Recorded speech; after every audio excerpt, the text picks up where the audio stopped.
2, 3, 4.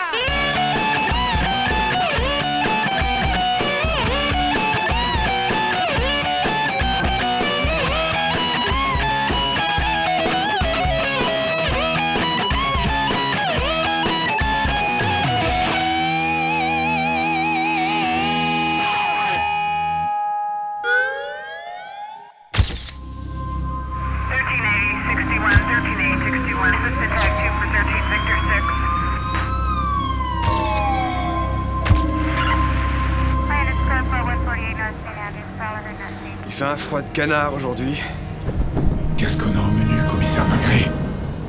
Une prise de bec a mal tourné, le pauvre type s'est fait canarder et a laissé des plumes. Quelle cervelle de moineau! Voilà. De toute façon, il y a déjà quelqu'un sur le coup.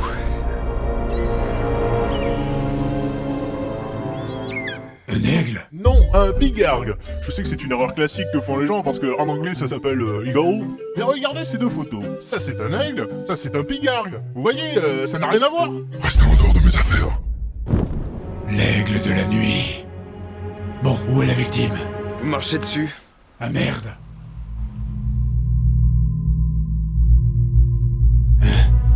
C'est un suicide. C'est ce qu'on a pensé au début. Ensuite, on a trouvé ça dans sa poche. Je me suis dit que c'était important. Un jeu vidéo.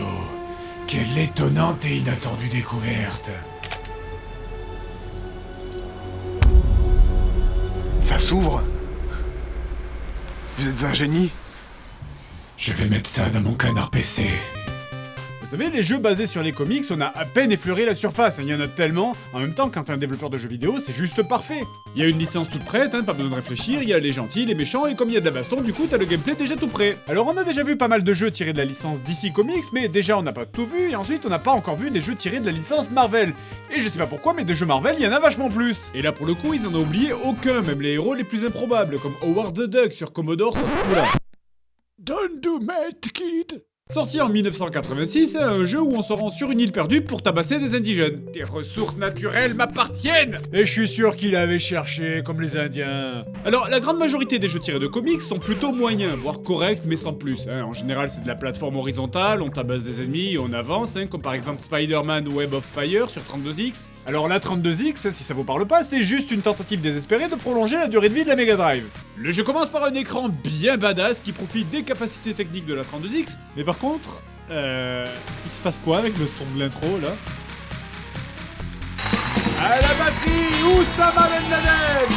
Donc, Daredevil a été capturé et la ville a été envahie par une putain de rave géante. Alors donc, on va parler du jeu. Alors, la première chose qu'on note, c'est la beauté des graphismes et la fluidité de l'animation. Spider-Man ressemble vraiment à Spider-Man, les contrôles répondent correctement, mais on notera quelques petits problèmes de hitbox, mais qui n'entament pas le plaisir de jeu. Alors, concernant les ennemis, je dirais que ça va, on retrouve les ennemis les plus connus de Marvel, comme Dégueulasseur, le premier boss. En gros, un indispensable pour les fans. Bon, plus sérieusement, le jeu est pas horrible, mais il est plein de problèmes. Déjà, il est vraiment très dur pour commencer, tu vas régulièrement te manger un ennemi que t'as pas vu venir. Et ensuite, Spider-Man est comme aspiré par les surfaces. Dès que tu croises un mur, il se sent obligé de marcher dessus, même quand c'est un compteur électrique mortel. Ah, allez! Je veux dire, c'est bon, on a compris que tu marchais sur les murs, arrête de te suicider pour nous le montrer. Mais c'est pas ce genre de jeu qui va nous intéresser aujourd'hui, et avant d'aller voir les jeux tirés de la licence Marvel, on va retourner voir un des derniers jeux de la licence DC qu'on avait oublié, un jeu qui est souvent cité comme étant un des pires jeux avec Superman 64, c'est Batman Dark Tomorrow. Alors déjà, commençons par ce qui est positif, le jeu a un scénario plutôt pas mal et des cinématiques de relativement bonne qualité pour de la GameCube. Les graphismes sont ma foi pas choquants pour l'époque, mais en fait avec ce genre de jeu, on a l'exemple typique d'un bon gros étron bien puant posé sur un joli coussin rouge. Vous commencez le jeu en affrontant 3 petits voleurs, il faut les mettre au sol et ensuite leur passer les menottes. Mais bon, ça va. Vu qu'on affronte les bandits là les plus polis du monde, ça pose pas trop de problème au début. Mettre en écoute. Ah ouais, je comprends, c'est clair. Les fournitures. Ah, bah c'est à mal moi. famé. Allez, bah écoute. Salut, ciao. Une fois les voleurs arrêtés, Oracle vous dit de vous rendre ailleurs et donc vous arrivez sur un toit et là, la purge rectale commence.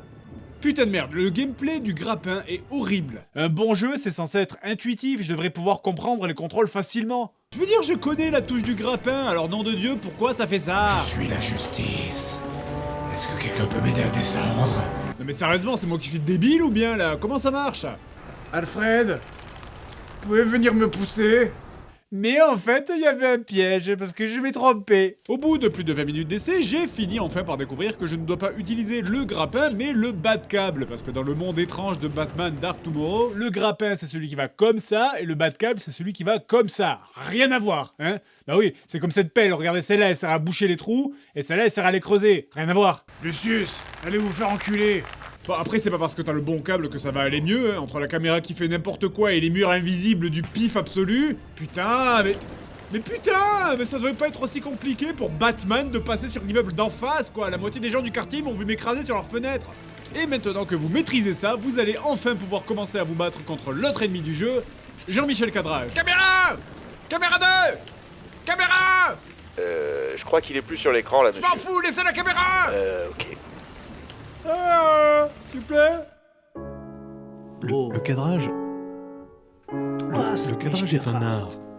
Bref, finalement, après 30 minutes de souffrance, on arrive au Bat-Signal pour voir le commissaire Gordon. Commissaire Gordon. Batman.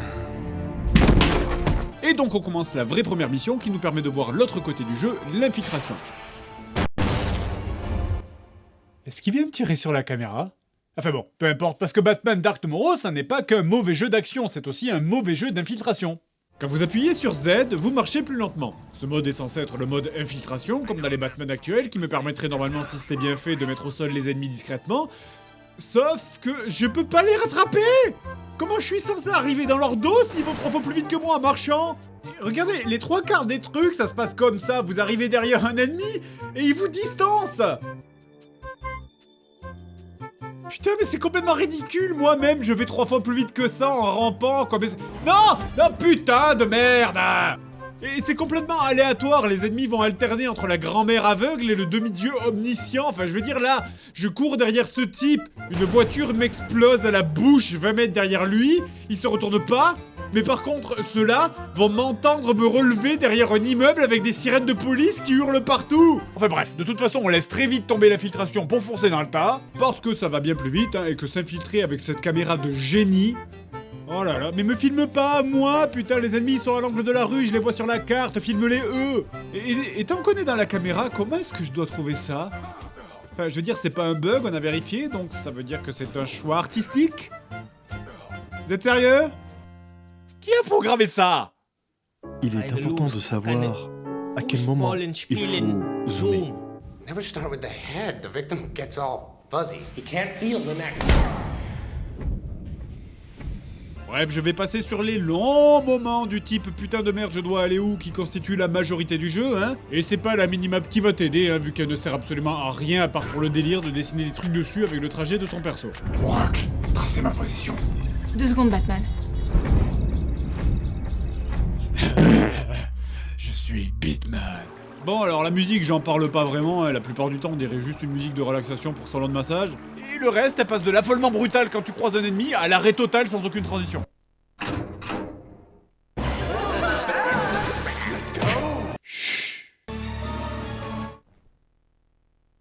Le jeu a une dizaine de niveaux, alors au début ça s'enchaîne assez vite, mais à partir des 3/4 du jeu, ça devient un vrai lavage d'intestin. À partir du niveau dans les égouts qui dure une éternité, t'as les ennemis qui deviennent plus forts, qui deviennent 20 fois plus nombreux. Regarde ça, on dirait une agression dans le métro là, putain. Prenez mon téléphone et foutez-moi la paix. Et la super idée des menottes aussi qui devient nul à chier parce que les mecs ils te tapent dessus pendant les cinématiques de menottes. Les petits bugs qu'ils ont rajoutés un peu partout, genre là je galère parce qu'ils ont oublié d'animer la descente et des escaliers. Mais descends, putain, j'essaye de sauver Gordon. Ah. Et évidemment l'inévitable niveau avec le deltaplane. Allez, vole vers ton destin de merde. Putain, est-ce qu'il y a une raison au moins? Est-ce qu'il y a une raison pour laquelle je tombe comme ça? C'est scientifiquement impossible, bordel de merde! Il y a un moment, va falloir arrêter de mettre des deltaplanes dans les jeux vidéo. Là, effectivement, ça marche pas. Je veux dire, Sonic sur Master System, Batman Dark Tomorrow, Sonic sur Master System. Et le pompon sur le gâteau, c'est qu'après des heures à jouer à cette horrible merde, à tourner en rond, à pas savoir où aller, quoi que tu fasses à la fin, eh ben Ra's al Ghul détruit la planète et tu auras une mauvaise fin. Parce que le seul moyen d'avoir une bonne fin, c'est de désactiver un signal de merde dont l'entrée est bien hors champ et bien cachée quand tu rentres dans la salle juste avant le méchant, et que absolument rien du tout dans le jeu ne t'indique qu'il faut faire. Mais si vous êtes des enculés, c'est quoi le but de faire ça, à part de faire « je t'ai bien niqué, t'as joué pour rien, tiens !» Bref, fin du jeu, le manoir de Ra's al Ghul explose, et les 300 mecs que t'avais menottés parce que t'es le chevalier noir et que tu tues personne, eh ben ils meurent tous dans l'explosion. Et voilà, encore aucune victime pour le chevalier noir. Bonjour Canardman, je vois que tu as passé le premier défi. Il est temps de passer à la suite. Ouais, mais d'abord attendez une seconde. Seb, s'il te plaît, tu peux arrêter de télécharger, il y a les machines qui déconnent. Hop, pardon, désolé. Je t'attends dans mon labyrinthe, Canardman. Mais dépêche-toi vite, les invités sont déjà là.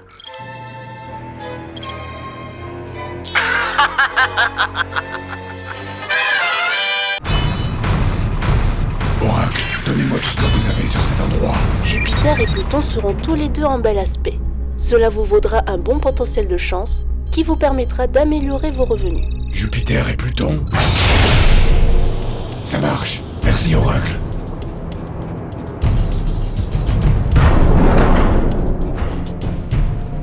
Eh bien, Canardman, on dirait que tu es encore tombé dans mon piège. Te voilà dans une salle spéciale. Pour en sortir, tu n'auras pas d'autre choix que de finir mon défi. Je t'ai mis un canapé comme le tien. Tu trouveras une télécommande pour changer le décor de ton choix. Et je t'ai posé un coca sur la table. Ça va, vous êtes plutôt sympa en fait. J'ai léché le goulot. C'est un monstre, je vous tuerai. Je suppose que j'ai pas le choix. Allez. Non. Non. Aux membres du Oh, gouvernement. ça c'est de la merde. Ah, ça c'est pas mal, mais... Non, on va regarder le classique. C'est parti pour The Uncanny X-Men, sorti sur NES en 89, édité par...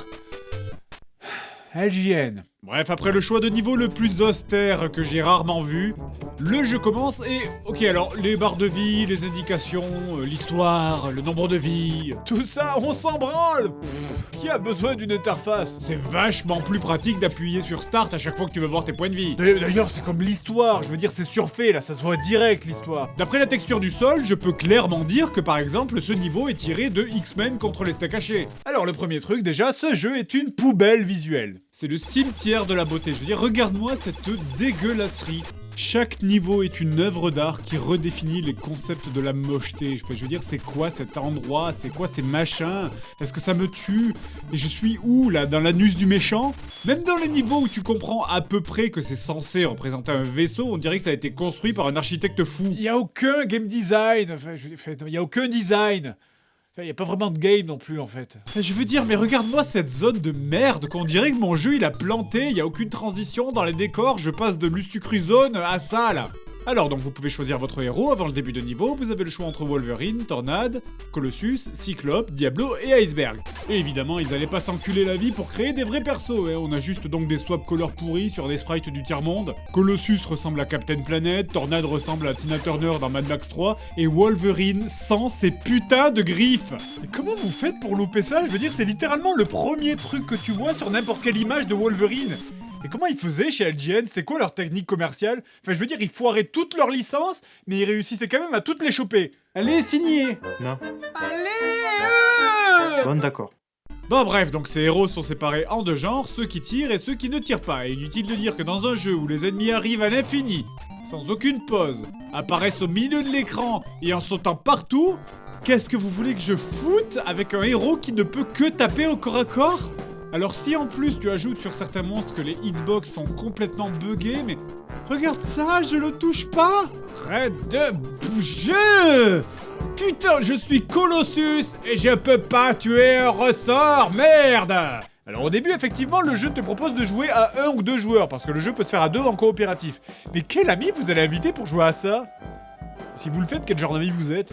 Hey, ça te dit de venir chez moi passer un très mauvais moment? Ah bah ma foi! Je te sers un grand verre de pisse? Enfin, cela dit, ne vous inquiétez pas, si vous n'avez pas d'amis, ça n'est pas grave. Enfin si, c'est un petit peu, mais en tout cas, l'ordinateur pourra jouer le second personnage pour vous. Ah, voilà. Ah, je me sens tellement moins seul maintenant. C'est un peu comme si mon ami handicapé mental à qui manque un bras jouait avec moi. Je n'ai pas de mots en français pour exprimer le degré de stupidité de l'ordinateur qui contrôle le deuxième joueur. Je veux dire, vous êtes obligé de vous le farcir, mais il est incapable d'éviter les ennemis, incapable de toucher les ennemis, il marche sur absolument tous les putains de pièges et il est pas foutu de passer la moindre porte sans mourir. Mais reste pas là, putain, tu vas crever dans la porte, espèce de bouffe. Ah, mais ça... 4 secondes. 4 secondes, c'est le temps qu'il faut pour aller du début du jeu jusqu'à la première porte et se rendre compte que l'ordi, il arrive pas à passer les portes. Il y aurait eu un testeur qui aurait testé le jeu pendant 4 secondes, il se serait aperçu qu'il y avait un problème. Parce que oui, les ennemis, les mutants, c'est bien beau tout ça, mais on parle pas assez des portes. Hein, je veux dire, les ennemis, ils m'enlèvent quasiment pas de vie en me touchant, je peux rester des minutes entières à me faire masser la prostate par des groupes de monstres, mais par contre, les portes te tuent en un coup. Super idée, prenons une IA qui tombe dans tous les pièges et mettons des portes qui tuent en un coup. Putain, c'est comme faire participer des aveugles à Koh-Lanta. Putain, je passe vraiment un moment délicieux, mais dégage, mais qu'est-ce qu'il fait, putain? Mais c'est pas vrai, il me coinçait dans la porte et il s'est suicidé après, c'est attardé mental, quoi. Et d'ailleurs, évidemment, les portes bougent de manière aléatoire, pas besoin de chercher le rythme d'ouverture de la porte, y'en a pas. Heureusement que les ennemis lâchent régulièrement un item d'invincibilité temporaire qui te permet de passer les portes. J'utilise l'invincibilité pour passer des portes. Allez, puisqu'on en a parlé des ennemis, ben allons-y, je veux dire, allez, sérieux, maintenant vous pouvez le dire. Vous avez pris des sprites au hasard pour faire les ennemis, hein? Ah, attention, une roue! Un papillon! Un ananas! Putain, mais laissez-moi tranquille, putain de bulle! Vous voyez pas que j'essaie de sauver le monde? Ce jeu, il est tellement moche qu'en le testant, on savait même pas comment se parler. Fais gaffe au radiateur avec un espèce de soutif sur la tête. Attends, tu veux parler de la cybercoccinelle ou du truc qui ressemble à un calamar à la romaine? Bref, donc on a évidemment tout le roster de l'absence d'imagination, hein, les araignées, les scarabées, les ressorts. Les ressorts? Sérieusement? Comment un ressort peut devenir un méchant dans un comics?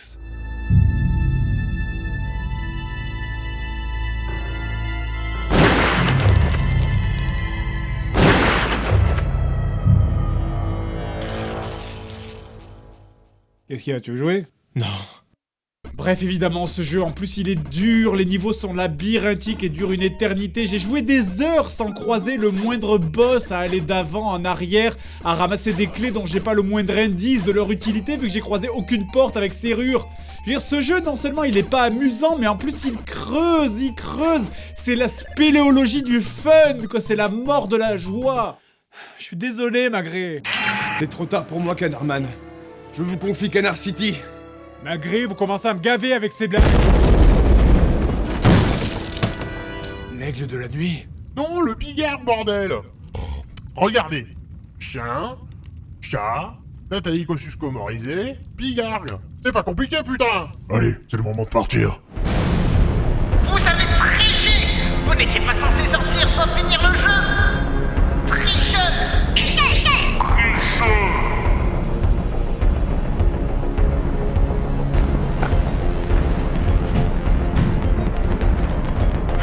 Il nous a envoyé les gros bras. Qu'est-ce qu'on fait maintenant?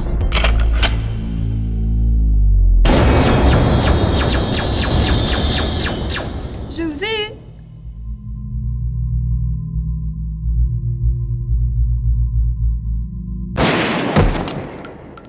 Ben quoi, c'est des balles en caoutchouc. Oh, well, everybody's heard about the bird. Bird. The bird's a word, oh, well, a bird. Bird is a word, oh, well, a bird. Well, a bird is a word, oh, well, a bird. The bird's a word, oh, well, a bird. Well, a bird is a word, oh, well, a bird. The bird's a word, oh, well, a bird. Mais vous faites quoi, bande de tarés? C'est pas mes hommes, c'est une classe de CM2. Well, everybody knows that the bird is a word, oh, well, a bird. The bird's a word, oh, well, a bird. Oh, well, everybody's heard about the bird. The bird's a word, oh, well, a bird. The bird's a word, oh, well, a bird. The bird's a word, oh, well, a bird. The bird's a word, oh, well, a bird. The bird's a word, oh, well, a bird. The bird's a word, oh, don't you know about the bird? Well, everybody's talking about the bird, oh, well, a bird. The bird's a word, oh, well, a bird. Eh bien, c'est pas trop tôt alors. D'abord, dites-nous qui vous êtes. Vous avez deux portes devant vous. L'une vous amènera vers une mort lente et douloureuse, et l'autre vers votre ami Magré. Mais seul un cerveau supérieur sera capable de résoudre cette énigme. Je suis un oiseau à tête blanche. Je vis en Amérique du Nord, symbole des États-Unis depuis 1789. Je suis un genre de rapace diurne qui se nourrit majoritairement de poissons. Issu du latin, mon nom signifie littéralement qui a les fesses blanches. Qui suis-je?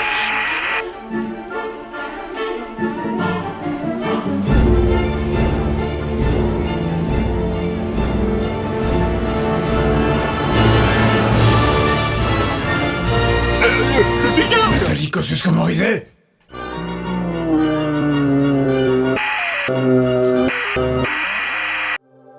Bonjour. Si vous regardez cette vidéo, c'est que vous avez confondu Nathalie Kosciusko-Morizet avec un pigargue à tête blanche.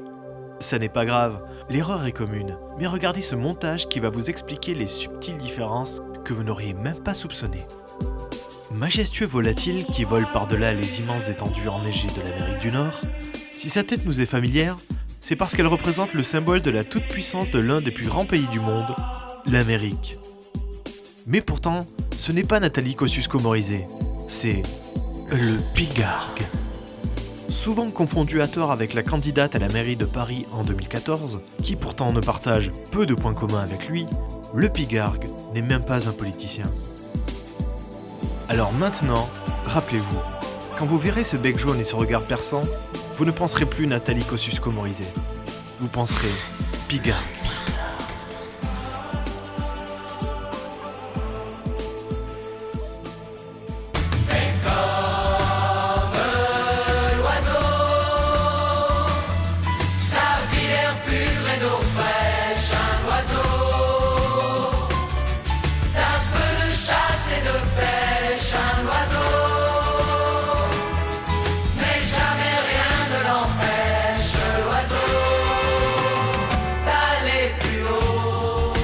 Je suis seul dans l'univers. J'ai peur du ciel et de l'hiver. J'ai peur des fous et de la guerre. J'ai peur du temps qui passe. Dis, comment peut-on vivre aujourd'hui? Canardman? Natacha? Natacha?